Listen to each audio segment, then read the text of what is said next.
Hi, I'm Lisa from Lisa's Sanctuary, sharing today a process that I use when old memories, horrible memories, come up for me of, something that I've experienced. So I'll give a bit of context.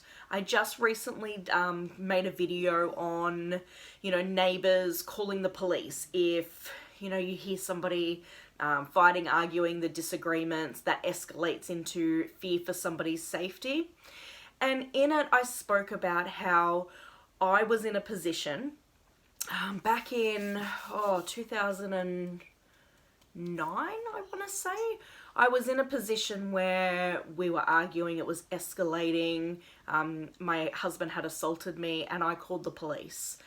And it took 45 minutes for the police to come, while my husband knew that I had called the police. So I talked about that memory and that situation because, had somebody else have called the police, then I wouldn't have had to, have that interaction, that really strong, scary circumstance of standing in front of my husband while he knew I had called the police on him for assaulting me.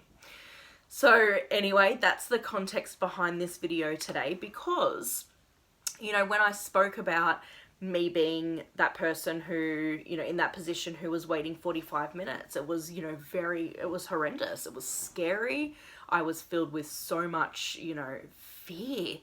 And it's, you go back to that. Whenever you talk about a memory, your body puts yourself back into that position, so that's where triggers happen because you're feeling, sensing, seeing, hearing what's going on, and your body doesn't know the difference.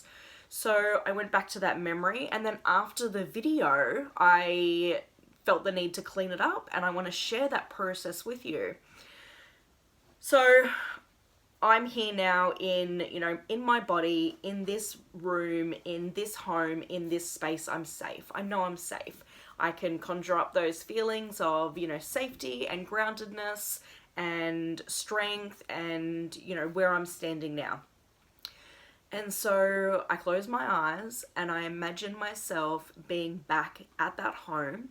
I've called the police and I am that scared young woman standing near my husband who knows I've called the police and who is getting agitated and more irritated and escalating by the minute.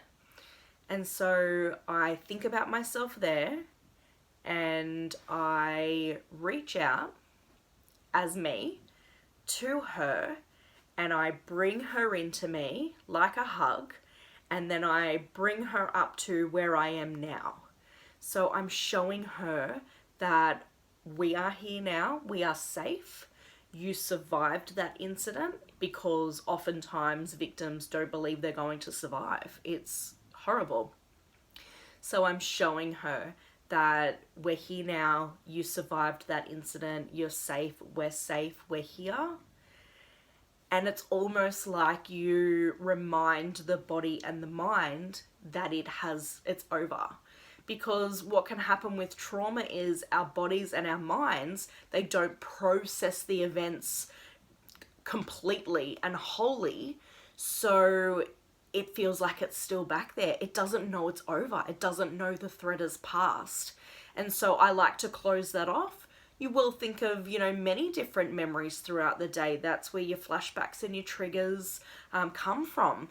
And so if you just close your eyes, reach down, bring that younger version of you, that person who was that version that was in the situation, bring them in tight, hug them, show them, feel lots of love for them, and then bring them up to now, up to present, to remind them, or show them, show them that they're safe, show them that the event is over, show them that the threat has passed, and that they are safe. Complete the event. So that's how I do my process when I come up with these, when these memories surface, because they do.